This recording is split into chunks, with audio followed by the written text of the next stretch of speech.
When Ivanka Trump called her unfit, Jasmine Crockett didn't fire off a single insult. Instead, she pulled out a recording that stopped the conversation.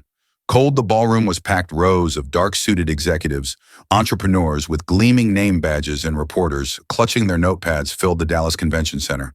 It wasn't just another business leadership summit.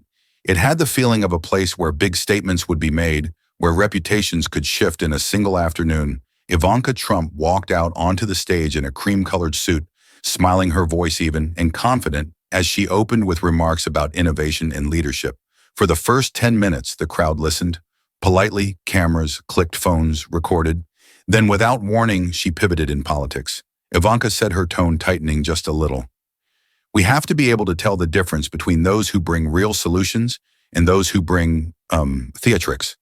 She let the last word hang there before continuing in, frankly, Congresswoman Jasmine Crockett has shown herself unfit to represent her district. Loud isn't the same as effective. The air in the room shifted. You could hear the faint squeak of a reporter's pen as they wrote it down. A few people nodded in agreement, but more leaned back in their seats glancing at each other. The comment wasn't just criticism, it was a public branding. Cameras from the front rows zoomed in. A local news photographer adjusted his lens, capturing Ivanka with her chin slightly raised, the kind of image that would run alongside headlines before the day was over. And as soon as the words left her mouth, you could see the wheels turning in every journalist's head. This would be the soundbite they'd push out within minutes off stage. One of the summit organizers shifted uncomfortably. They knew Dallas media loved a political skirmish, but this was going to snowball within minutes of Ivanka stepping away from the podium. Clips of her remarks were already making the rounds on Twitter, Facebook, and Instagram. Someone had posted the full quote with the caption, Ivanka Trump just called Jasmine Crockett unfit. The retweets and comments stacked up by the second. Some attendees whispered that Ivanka's words felt planned, that she had come here intending to make a statement about Crockett. Others thought she had gotten carried away and let frustration speak for her. Whatever the reason, the moment was locked in the public record. At a coffee cart in the back of the hall, a group of small business owners who had attended for networking leaned over their cups. One of them, a woman from Lubbock, shook her head. She's bold, I'll give her that. But Crockett, that woman fights for small businesses. I've seen it. Another nodded. This is gonna blow up in the hallway. Reporters hustled toward the press room, thumbs flying across their phones as they sent snippets to editors. Even those who had planned to cover other speakers suddenly had a new lead story. By the time Ivanka's motorcade left the venue, a Dallas radio station was already replaying her comments on air, and one host asked, is this political critique or political theater? The irony of that question didn't go unnoticed, and while Ivanka's team issued no immediate follow-up statement, the damage or the fuel had been set in motion, depending on where you stood politically a few blocks away. In a mid-rise office building, Jasmine Crockett was being briefed by one of her aides. The aide's phone sat on the desk between them, screen glowing with the headline from a local outlet, Ivanka Trump blasts Crockett at Dallas Summit. She really said that, Crockett asked. Leaning back in her chair, the aide tapped the screen to play the clip. Crockett listened without interrupting her expression. Unreadable when it ended, she took a slow sip of coffee, set the mug down, and said quietly, interesting. Her tone wasn't defensive, and it wasn't angry. It was measured, like she had just been handed a puzzle piece she'd been waiting on. The aide waited for more, but Crockett simply added, let's make sure we're ready. When they call by late afternoon, news alerts had hit the front pages of major political sites. Commentators were already lining up on cable talk shows to either agree with Ivanka or defend Crockett. This wasn't just a stray jab at a political rival. It was shaping up to be the first spark of a full-blown public face-off. And while Ivanka's statement seemed designed to put Crockett on the defensive, there was one thing the audience didn't know yet. Crockett had been holding on to something for months, something that could flip the entire narrative in less than a minute. But the real turning point wouldn't happen in that ballroom. It would happen later in a small TV studio, with cameras rolling and a microphone inches from Crockett's face by the time evening traffic clogged. A35, the Dallas skyline glowing against a deepening blue sky. Ivanka Trump's words had already reached millions. News clips were spliced into quick looping. Videos, opinion blogs had posted think pieces before dinner, and social media. It was a battleground. Cable news producers scrambled to book panelists who could react in real time in the space of an hour. Crockett's name was trending across 3 platforms, often paired with phrases like political theater and unfit on one popular political subreddit. A thread titled Ivanka Trump just took a swing at Jasmine. Crockett shot to the top. Comments poured in, some cheering Ivanka for speaking truth. Others warning she'd picked the wrong fight in Dallas at a corner booth in a Tex-Mex restaurant just a mile from the summit venue. A group of local reporters passed around their phones between bites of chips and salsa. "I think she wanted this reaction," said one, scrolling through a feed of retweets. "It's calculated," another disagreed. "Maybe. But you don't drop a statement like that unless you're ready for what comes next," and what came next was the domino effect of a soundbite in the modern age pundits dissecting. Tone, phrasing, and body language. The morning news shows had already teased the clip for the following day. Political podcasts rearranged their schedules to record emergency episodes for Crockett's team. The first wave of calls started within an hour of the summit, ending. Local TV stations wanted her live. Reaction national networks wanted her for the morning circuit. Her communications director, Lydia Ramos, stood in the middle of the office juggling two ringing phones while tapping out a text to Crockett herself. "We need to set a tone fast." Crockett was at home when she finally saw the full clip start to finish. No edits. Her husband, Marcus, had just handed her a plate of barbecue takeout. When she hit play, she listened, her fork hovering midair as Ivanka's voice came through clear. Marcus watched her carefully, ready for frustration, but it didn't come. Instead, Crockett set her food down, grabbed her phone, and began scrolling to a specific folder in her audio files. She found what she was looking for. Almost immediately. "You remember that meeting back in March?" she asked him, "the one about the small business relief amendments?" He nodded. "Yeah, that's the one where exactly." She interrupted, a faint smile forming. "I think it's time people heard what was said in that room." Meanwhile, on talk radio in Austin, a host played the clip twice in under 10 minutes. His co-host leaned into the microphone, asking listeners to call in with their opinions. "Is this politics as usual?" he asked.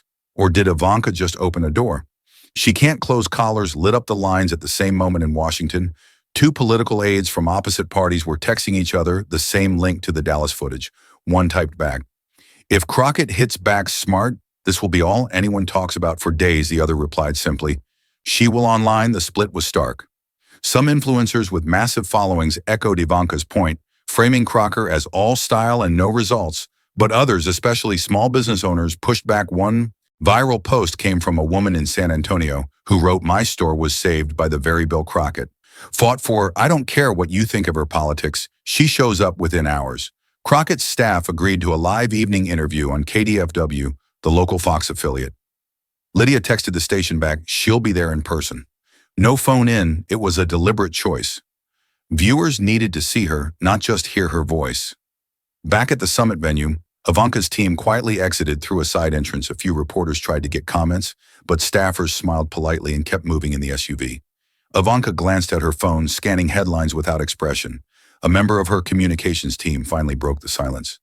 "It's blowing up," he said. Ivanka slid the phone into her bag. "It'll pass," she replied. But it wouldn't pass, not that night and not the next day. The story had too many hooks. Two women in the public eye, sharp words caught on camera, and the looming possibility that Crockett would respond in a way no one expected. As KDFW's news director lined up the evening program, the anchor was already rehearsing her first question. It wasn't just, "What's your response?" It was, "What are you going to do about it?" But when Crockett walked into that studio, the answer she carried in her pocket was going to do more than answer the question. It was going to flip the script entirely.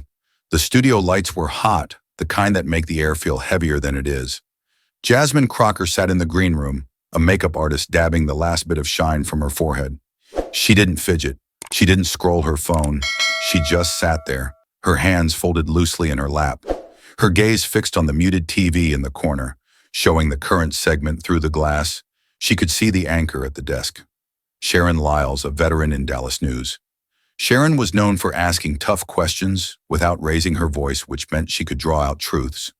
People weren't ready to give. Lydia Ramos leaned down beside Crockett's chair. "Remember," she said softly, "stay on message. Let them see you as you are.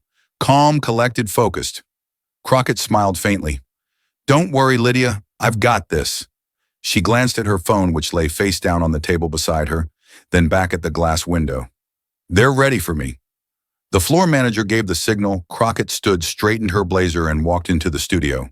With an easy stride, she shook Sharon's hand and took her seat. The camera swung into position, red lights glowing. "Congresswoman Crockett." Sharon began her tone. "Even thank you for coming in tonight. My pleasure." Crockett replied, her voice steady. Sharon went straight in. You've seen the clip of Ivanka Trump's comments earlier today at the Business Leadership Summit. She called you unfit to represent your district and said you were all theatrics, no substance. What's your response for a moment? Crockett didn't answer. She sat still as though she were considering the question, carefully not buying herself time, but making it clear she wouldn't be rushed when she finally spoke. Her words were measured well. Sharon, I believe in letting my work speak for itself, but when someone chooses to misrepresent that work, I also believe in setting the record straight. Sharon tilted her head slightly. How do you intend to do that? Crockett reached for her phone. The movement was slow, deliberate. She unlocked it, scrolled briefly, then held it near her mic. I'd like your viewers to hear something. She said a faint click, then a familiar voice filled the studio. The voice of Ivanka Trump. The recording was clear. No background noise, no distortion. I have to commend Congresswoman Crocker. Ivanka's recorded voice said her approach to the Small Business Relief Amendment showed a level of bipartisan cooperation we need more of. She was instrumental in getting both sides to the table, and the result is a bill that will help thousands of entrepreneurs. The playback lasted less than 20 seconds, but when it ended, the silence in the studio was thick even. Sharon blinked twice before speaking again. That was Ivanka Trump, she asked. Yes, Crocker confirmed from a closed-door policy meeting in March. The very meeting where we finalized the language for the small business relief bill. I've kept that recording for my own records, and since she's chosen to question my fitness publicly, I think it's fair for the public to hear what she had to say in private. Lydia, watching from off camera, could see Sharon's posture change slightly. This wasn't just a response, it was a revelation. Sharon glanced at the producer off camera, who gave a subtle nod. Have journalists verified the authenticity of this recording? They will. Crockett said simply, I'll provide it to every outlet that asks. I don't edit my words and I don't edit anyone else's. That's the original file by now. The control room was already flagging the clip for immediate replay in the next segment. This was the kind of moment that turned a local interview into a national headline. Crockett didn't gloat. She didn't raise her voice or call names. She simply sat there composed as Sharon moved on to ask about the bill itself. Crockett explained how the funding would roll out, who qualified, and what it meant for small businesses across the state. The segment felt less like a counterattack and more like a civics lesson. In the final minute of the interview, Sharon circled back. So, Congresswoman, do you think Ivanka Trump owes you an apology? Crockett smiled, but it wasn't a sarcastic smile. It was the kind you give when you know you've already made your point. I'm not here for apologies, Sharon. I'm here for results, but I do believe the truth has a way of speaking for itself. The red light on the camera went off. Sharon leaned forward slightly. That was something she murmured. Crockett stood, shook her hand again, and walked out of the studio without another word. As the elevator doors closed behind her, Lydia whispered, that clip's going everywhere. Crockett simply replied, good, let it. But once the recording hit, the airwaves and reporters got their hands on it. The calm studio moment was about to explode into a nationwide verification frenzy. By the time Crockett's car pulled out of the station parking lot, the clip was already being chopped up, subtitled, and posted by viewers who had caught it live within minutes. Political accounts with hundreds of thousands of followers were sharing the video with captions like, she came prepared, and hat receipt queen. The words Ivanka and Crocker trended together for the first time in months inside the KDFW newsroom. Producers were scrambling. Sharon's interview had just delivered the kind of moment every anchor dreams of, a clean, clear audio bombshell that didn't require context to understand. One producer leaned over to another. We need to replay that every half hour until midnight. The recording itself was simple. No theatrics, no background noise, just Ivanka's voice praising the very person she had labeled unfit only hours earlier, and that clarity made it impossible for even the most partisan viewers to claim it was manipulated. Without proof, national political reporters were quick to pounce. The Washington Post's digital desk clipped the segment straight from the station's live stream. CNN had it on air within 45 minutes. By the end of the night, MSNBC's primetime lineup was running a split screen on one side, Ivanka at the Dallas summit, calling Crocker unfit on the other. Ivanka in their recording praising her bipartisan work. Back at Crockett's office, Lydia's phone wouldn't stop vibrating. Texts from allies, journalists, and even a few opponents came in rapid fire. That was surgical. One lawmaker from California messaged another, simply wrote, well played. Crockett herself stayed off social media. She sat in her living room, feet up on the coffee table, sipping a glass of water while her husband flipped channels. You're everywhere, he said. She shrugged. That's not the point. The point is that people see the truth for themselves. Meanwhile, fact checkers at multiple outlets started working. The phones, was the audio genuine? Could it be verified independently within an hour? One outlet confirmed that the meeting in question had been attended by at least a dozen people, including staffers from both parties. Several of them told reporters they remembered Ivanka making those remarks.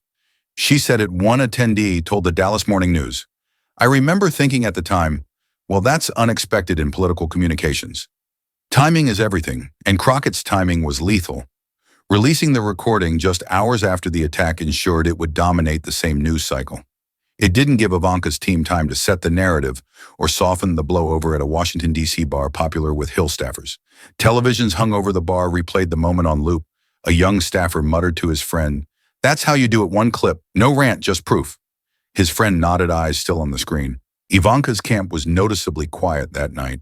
No official statement, no tweets, no interviews. A single anonymous source close to Ivanka told a political gossip site that the comment at the summit had been taken out of broader context and that the recording didn't tell the whole story. But the problem was clear. Most people weren't interested in context. They were reacting to the undeniable contradiction. Cable panels lit up with the drama. One conservative commentator tried to spin it, saying the praise in the recording might have been polite diplomacy rather than genuine admiration. A progressive panelist fired back instantly. "You don't call someone instrumental in front of bipartisan colleagues unless you mean it. That's not filler language, that's credit." Even the late-night host jumped in. One played both clips back-to-back for laughs, then quipped, "I guess she's fit enough in March, but unfit in August." The audience roared back in Dallas. Lydia checked her email and found over a dozen interview requests for Crockett. "Do we want to keep this going tomorrow?" she asked. Crockett shook her head. "No, I'm not chasing it.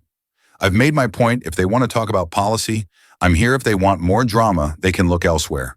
Still, the clip had taken on a life of its own. Supporters were making memes of Crocker, holding a phone with the caption, "Always record the meeting." Small business owners tagged her in posts, sharing their own stories about the relief bill, and a surprising number of people who admitted they didn't usually follow politics said they respected the way she handled it, without shouting, without insults, just facts.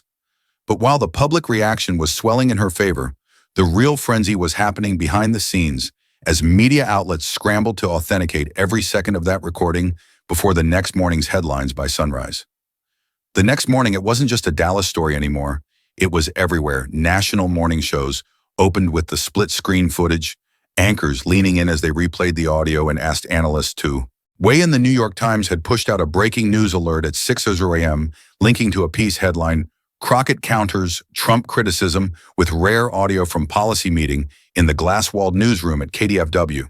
The phones rang nonstop. Producers fielded calls from national networks wanting the raw file of the interview. Sharon Lyles, the anchor, who had been across from Crockett when she dropped the recording, was suddenly a hot booking for cable panels herself. She declined most offers, telling one booker, "This isn't about me. It's about what was said." Fact checkers were working at a breakneck pace. The Washington Post assigned 2 reporters to track down attendees from that March meeting. They reached a Republican staffer who confirmed he'd been in the room and remembered the praise word for word. "I was surprised when she said it." He told them it's not the kind of thing you expect to hear in that context, but it happened. CNN's political unit got hold of the official meeting notes. While they didn't quote Ivanka directly, the notes did reference remarks of appreciation toward Crockett's work on the amendment to a fact checker that was as good as a breadcrumb trail leading straight to authenticity. The Associated Press took a different approach. They sent the recording to an independent audio forensics lab in California. The lab confirmed there was no sign of splicing, compression, artifacts, or digital tampering. Their conclusion: the file appears to be an authentic, continuous recording. Meanwhile, Lydia Ramos sat at her desk in Crockett's Dallas office fielding calls from national journalists. She had a strict rule: for every conversation we'll share the file, but we won't share commentary beyond what Congresswoman Crocker has already said. It was deliberate. They didn't want to appear like they were milking the moment. They wanted the story to be about truth, not a victory lap in Washington. Several lawmakers, Democrats and Republicans alike, found themselves cornered by reporters in hallways. "Do you believe the recording is real?" a journalist asked one senator. "It's pretty hard to fake something like that." He replied, "I've worked with both of them. I'll just say this, if that's Ivanka's voice, she's got some explaining to do." The frenzy wasn't just political, it was cultural. Entertainment outlets, covered it like a celebrity feud. TikTok creators use the clip in trending videos, overlaying captions like, "When someone lies about you, but you kept the receipts on Instagram." One post showing Crockett calmly scrolling to the file had over 1 million likes by midday. Back at the Trump team's headquarters, the mood was tense, advisors huddled in a conference room with a TV playing the coverage on mute.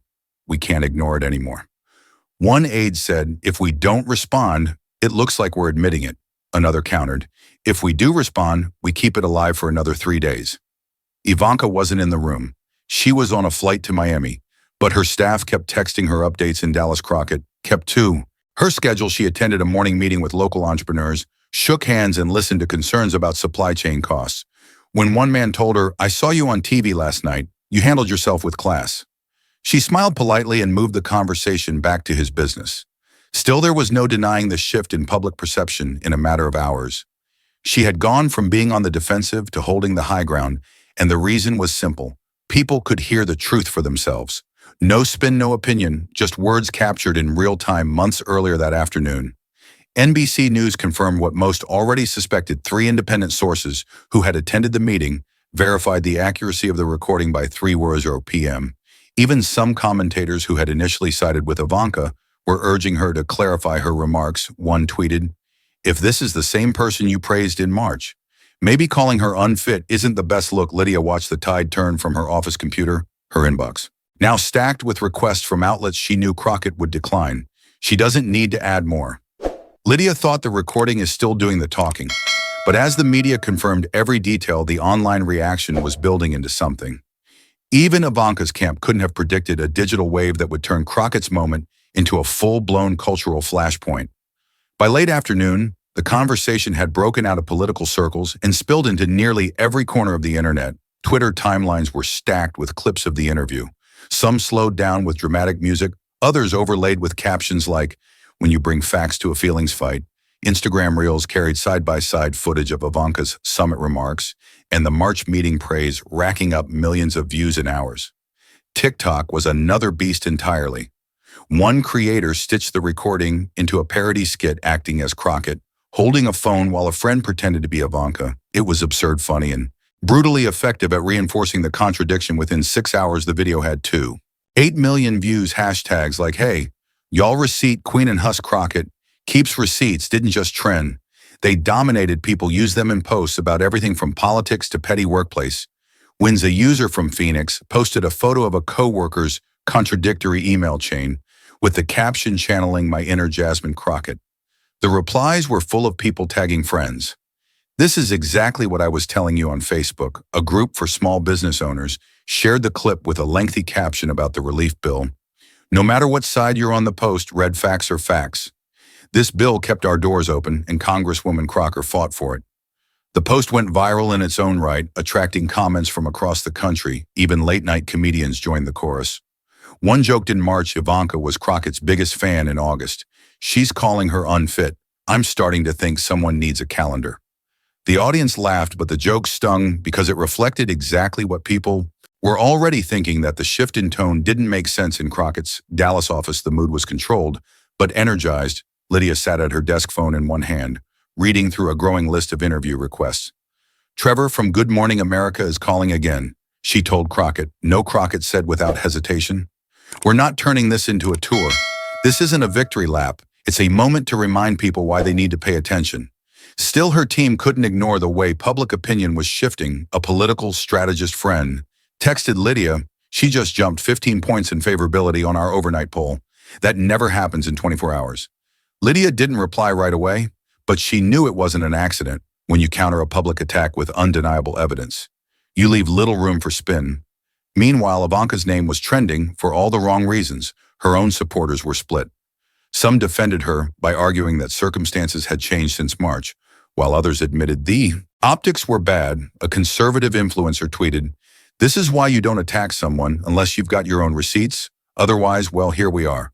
Crockett's supporters weren't just defending her. They were celebrating her poise. Memes flooded Instagram, showing her calmly scrolling on her phone in the studio. One caption read, "Unbothered, prepared, dangerous." Another showed a still shot of Ivanka from the summit with the caption, "When you forget she records everything." The avalanche of online chatter meant the story wasn't dying down.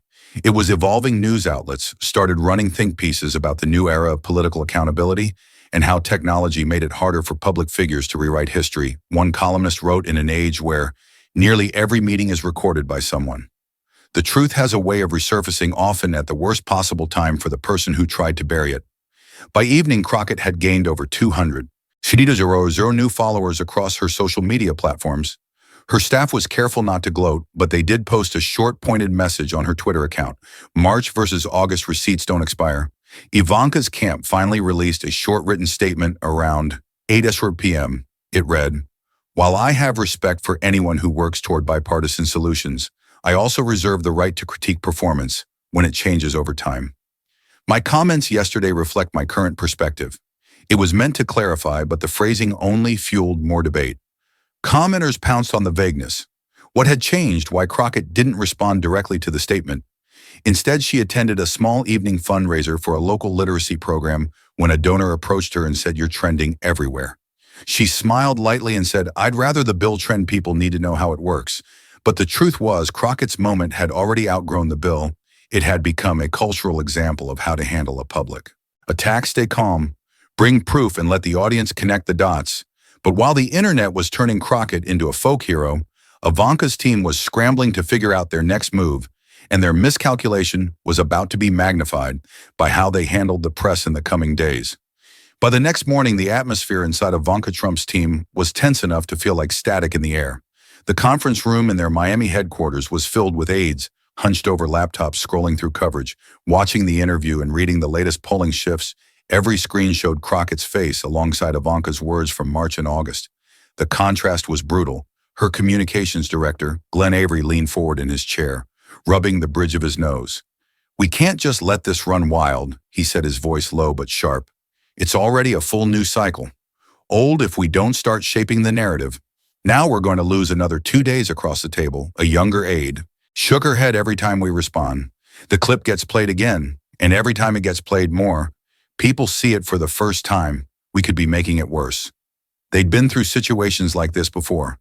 Public criticism met with a counterpunch, a quick news flare-up, but this one felt different.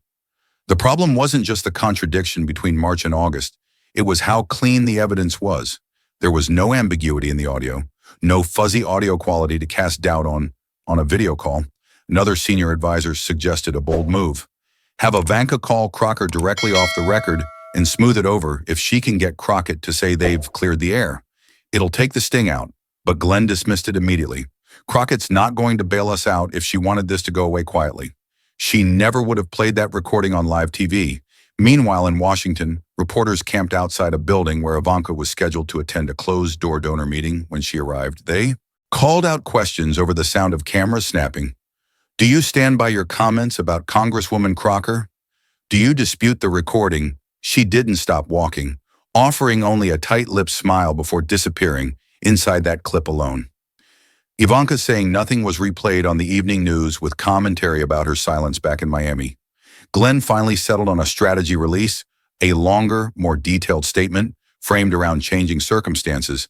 They drafted it together, careful not to outright deny the recording, but to suggest that Crockett's performance in recent months had fallen short of her earlier promise. The goal was to acknowledge the March praise without conceding that the current criticism was unfair. But when the draft was sent to Ivanka for approval, she hesitated. "The problem with this," she said slowly, "is that it forces me to rehash her accomplishments from March. That just keeps her win in the spotlight." Her hesitation sparked another round of debate among her team. Some argued for letting the story burn out on its own. Others warned that silence could be read as an admission. She'd been caught saying two incompatible things in the end. Ivanka compromised. She agreed to a shorter statement, almost identical to the one released the night before, but with a single added line. "I wish her the best in her continued work for the people of Texas." It was a polite flourish, but to political watchers it read as an attempt to close the book. Unfortunately for her, it didn't. Cable news shows dissected the wording, noting that it sidestepped the heart of the issue. Social media users mocked the phrase "changing circumstances," posting memes that read, translation, "I said it, but now I don't like it." Meanwhile, Crockett's team noticed the shift in tone from Ivanka's camp. "They're trying to wrap it up," Lydia said during a quick meeting with staffers. "Good, we'll help them by not adding fuel. We've got other work to do. That afternoon, Crockett went live on her Instagram, not to talk about the recording, but to discuss a new community grant program.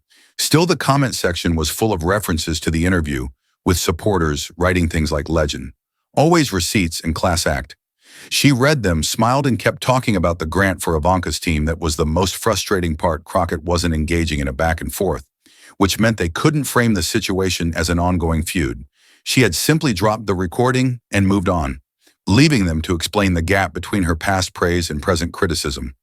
Glenn summed it up in a private call that evening. We can't win a fight. She's not fighting. But while Ivanka's advisors scrambled for a way to end the narrative, Crockett's inner circle knew this wasn't just a lucky break. It was the result of a deliberate choice she'd made months earlier, a choice they'd carefully kept under wraps. Until now, the truth was, the recording wasn't some accidental capture or forgotten voice memo. It was intentional. Back in March, when the small business relief bill was nearing its final draft, Crockett had been invited to a closed-door meeting in Washington with a handful of lawmakers, policy advisors, and high-profile guests. Ivanka Trump was there.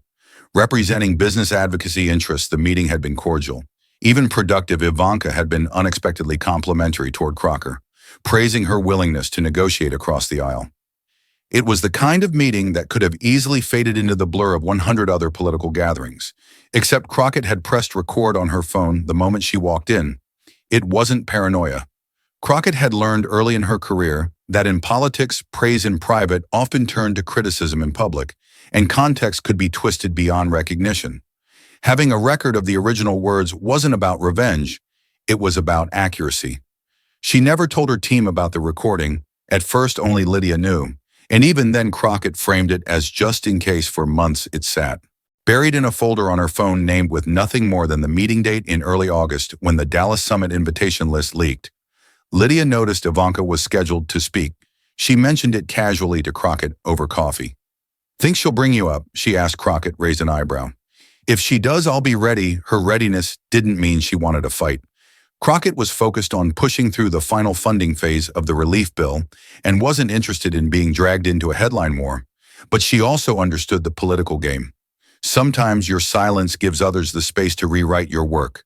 When Ivanka's comments hit the news that afternoon, Crockett didn't react immediately. She finished her meeting schedule, went home, and listened to the clip alone in her living room. Then she pulled up the March recording. Hearing the two moments back to back made the contrast even sharper. Lydia's call came 10 minutes later. Every outlet in Texas wants you on tonight. National networks too. What do you want to do? Crockett thought for a moment. One interview, local live, and we're playing it. There was a risk releasing the recording could be spun as opportunistic or even vindictive. But the way Crockett saw it, it wasn't about attacking Ivanka. It was about refusing to let a false narrative stand unchallenged. If she wants to critique my work, that's fair, Crockett told Lydia, but you can't erase what you've already said. That's not how this works. In the hours leading up to the interview, Crockett's inner circle kept quiet. Even her press assistant didn't know about the recording until 10 minutes before they left for the studio. You're really going to play it? The assistant asked, half in disbelief. Crockett nodded. We're not shouting. We're not throwing insults. We're just letting people hear the truth. It wasn't lost on her that the moment would have more impact because it came without warning. No teasers on social media, no hint that she was holding something the public and Ivanka would hear it at the same time. In the same way, looking back, Lydia knew that's what made the reveal so effective. It wasn't just the content of the recording. It was the element of surprise combined with Crockett's calm delivery. She didn't look angry or flustered on camera. She looked like someone who'd walked into the room knowing exactly what she was going to say. After the interview, when the clip went viral, Crockett didn't rush to capitalize on it. She declined most national requests, kept her schedule, and talked policy instead of the drama. That restraint made her seem more credible to those who didn't follow politics closely. She could have milked it, one Dallas columnist wrote. But instead, she let the facts do the heavy lifting. Her decision to record that March meeting wasn't random. It was rooted in her understanding of how political narratives are built and dismantled. A compliment today could be an attack tomorrow. And if you didn't keep a record, you were at the mercy of someone else's version of events in private. She admitted to Lydia that she didn't expect to use the recording so soon, if at all. But if the choice is between letting someone rewrite my work or setting the record straight, I'm always going to choose the latter, she said. But as the dust began to settle inside her own camp, the conversation in Washington was only heating up. because the recording wasn't just embarrassing for Ivanka, it was beginning to ripple through the halls of Congress in ways neither side could ignore. The morning after the recording had swept the internet, the chatter in Washington was impossible to ignore. Hallways inside the Capitol buzzed, not with the typical legislative gossip, but with conversations about how quickly Crockett had turned an attack into a win. Staffers who normally moved briskly between offices lingered a little longer by doorways, trading impressions. A Republican aide heading into a budget committee meeting muttered to a colleague, "You've got to admit that was clean." His colleague smirked. "It's a reminder, don't say anything in March. You can't defend in August in committee rooms." The story became a kind of cautionary tale. Lawmakers who had seen their own words twisted or taken out of context were quietly impressed with how Crockett had handled herself for them. It wasn't just about the political optics, it was about control. She hadn't let her opponent dictate the terms of the conversation. The Speaker of the House, cornered by reporters on her way to a caucus meeting, sidestepped questions about the recording, but praised any member of Congress who keeps their focus on tangible results for the American people to political insiders. It was a subtle nod toward Crockett, without openly siding in the feud. Not everyone was impressed. A few members on the far right called the reveal petty and accused Crockett of staging the moment for political gain. But the criticism fell flat because the evidence was so straightforward. There was no editing, no murky timeline, just two conflicting statements separated by a few months. Cable news channels carried the conversation into the legislative day.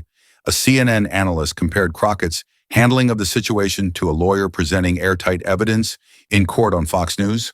A guest commentator suggested Ivanka's earlier praise might have been purely diplomatic, though even he conceded the contrast was politically damaging. Back in Crockett's Dallas office, Lydia began fielding calls from lawmakers in other states who wanted to talk about the small business relief bill itself. "We saw the interview," one congressman said over the phone. "Can you walk me through how you built bipartisan support for that amendment?" It wasn't lost on Lydia that the recording had turned Crockett into something of a case study for effective legislative strategy for Ivanka's camp. The fallout in Washington was trickier to navigate than the online firestorm. Donors were calling for reassurance, worried that the story was overshadowing her other initiatives. A long-planned appearance before a Senate subcommittee on workforce development was now at risk of becoming a press trap, with reporters shouting questions about the recording before she could even get to her prepared remarks. Crockett, meanwhile, stayed focused on her legislative agenda. She attended a subcommittee meeting on rural infrastructure that week, where she spoke about broadband access and funding allocation. Reporters waiting outside asked if she had any further comment on Ivanka's statement. She offered the same line she'd given before. The work speaks for itself. Inside the Capitol cafeteria, two junior staffers from opposing parties sat at the same table for lunch. "She just earned herself a ton of political capital," one said. The other nodded.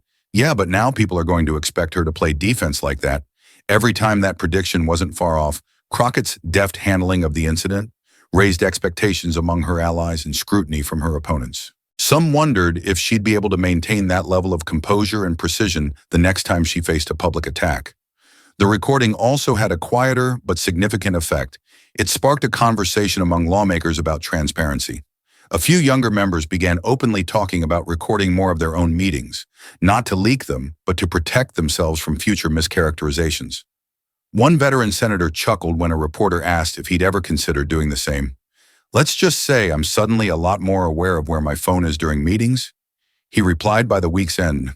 The initial heat of the story had cooled, but the after effects lingered. Crockett's approval numbers in her district ticked up. Her fundraising saw a modest bump from small donors across the country and in political strategy circles. Her response was already being dissected as an example of how to control a narrative without overplaying your hand in a closed-door meeting with her own staff. Crockett reflected on the whirlwind week. "You can't control what people say about you," she told them, "but you can control whether or not it sticks. The truth will always have weight if you're willing to let it speak."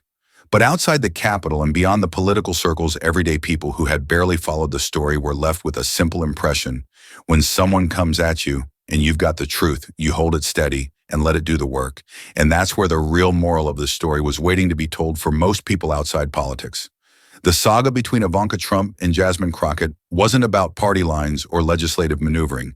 It was about how someone responds when their credibility is put on trial. The story had the drama of a headline feud, but underneath it was a lesson that resonated far beyond Washington.